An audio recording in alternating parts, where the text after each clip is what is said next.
Hello, ഇന്നൊരു plum കേക്കിൻ്റെ recipe ആയിട്ടാണ് വന്നിട്ടുള്ളത്. നല്ല സോഫ്റ്റ് ആയിട്ടുള്ള വളരെ എളുപ്പത്തിൽ ചെയ്യാൻ പറ്റുന്ന ഒരു ഫ്രൂട്ട് കേക്കാണിത്. ഇതിന് വേണ്ടിയിട്ട് ഡ്രൈ ഫ്രൂട്ട്സ് സോക്ക് ചെയ്യേണ്ട ആവശ്യമൊന്നുമില്ല. നമുക്ക് ഇൻസ്റ്റൻ്റ് ആയിട്ട് ഇത് തയ്യാറാക്കിയെടുക്കാം. അതിനായിട്ട് ഒരു ബൗളിലേക്ക് ഒരു അര കപ്പ് പഞ്ചസാര ഇട്ടിട്ട് ഒന്ന് കാരമലൈസ് ചെയ്തെടുക്കാം. നന്നായിട്ട് പതഞ്ഞ് വരുമ്പോൾ അതിലേക്ക് ഒരു കപ്പ് വെള്ളം ഒഴിച്ച് കൊടുത്തിട്ട് അതിലേക്ക് ഡ്രൈ ഫ്രൂട്ട്സ് നമുക്ക് ഇഷ്ടമുള്ള എല്ലാ ഡ്രൈ ഫ്രൂട്ട്സും ഇട്ട് കൊടുക്കാം. ഇനി ഇത് നന്നായിട്ടൊന്ന് തിളപ്പിച്ചിട്ട് ഒന്ന് ചെറുതായിട്ടൊന്ന് കുറുകി വരണം. ഈ സമയത്ത് ഇതിലേക്ക് ഒരു ടീസ്പൂണും ഓറഞ്ചിൻ്റെ തൊലിയും ചുരണ്ടിയതും അതുപോലെ കുറച്ച് ഗ്രാമ്പ് പൊടിച്ചത് ഇട്ട് കൊടുക്കുന്നുണ്ട്.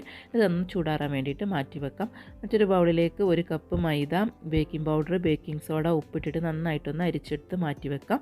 ഒരു ബൗളിലേക്ക് 2 മുട്ട, കുറച്ച് വാനില എസൻസ് ചേർത്ത് നന്നായിട്ടൊന്ന് മിക്സ് ചെയ്തെടുക്കാം. ഇതിലേക്ക് ഒരു അര കപ്പ് പഞ്ചസാര കുറേശ്ശെയായിട്ട് ഇട്ട് കൊടുത്തിട്ട് നന്നായിട്ടൊന്ന് ബീറ്റ് ചെയ്തെടുക്കണം. ഇത് വേണമെങ്കിൽ മിക്സിയിലോ അതല്ലെങ്കിൽ ബീറ്റർ ഉപയോഗിച്ചിട്ടോ ബീറ്റ് ചെയ്തെടുക്കാം.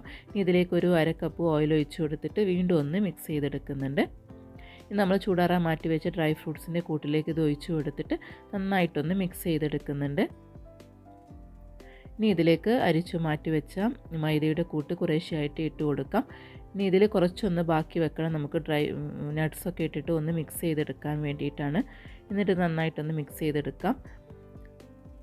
ഞാനിപ്പോൾ ഇതിലേക്ക് കുറച്ച് ബദാമും അണ്ടിപ്പരിപ്പും ചെറുതായിട്ട് കട്ട് ചെയ്തിട്ടാണ് എടുത്തിട്ടുള്ളത്. അത് ഈ മൈദയുടെ കൂട്ടിലിട്ടിട്ടൊന്ന് മിക്സ് ചെയ്തെടുത്തതിന് ശേഷം ബാറ്ററിലേക്ക് ഇട്ട് കൊടുത്തിട്ട് ഒന്നുകൂടി നന്നായിട്ട് മിക്സ് ചെയ്തെടുക്കുന്നുണ്ട്.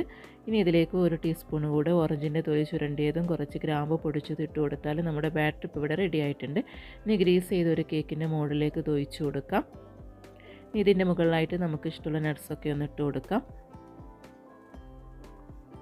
നമുക്കിത് സ്റ്റൗ ടോപ്പിൽ വെച്ചിട്ട് ബേക്ക് ചെയ്തെടുക്കാം. ഞാനിപ്പോൾ ഇവിടെ കുക്കിംഗ് റേഞ്ചിൻ്റെ ഓവനിൽ വെച്ചിട്ടാണിത് 45 മിനിറ്റ് ബേക്ക് ചെയ്തെടുത്തിട്ടുണ്ട്. ചൂടാറിയതിന് ശേഷമാണ് കട്ട് ചെയ്ത് നമുക്ക് സെർവ് ചെയ്യാവുന്നതാണ്. ഇത് എപ്പോഴും നമ്മൾ ഉണ്ടാക്കി പിറ്റേ ദിവസം കഴിക്കുമ്പോഴാണ് കൂടുതൽ ടേസ്റ്റ്. അപ്പോൾ എല്ലാവരും ട്രൈ ചെയ്ത് നോക്കി നിങ്ങളുടെ ഫീഡ്ബാക്ക്സ് അറിയിക്കുക.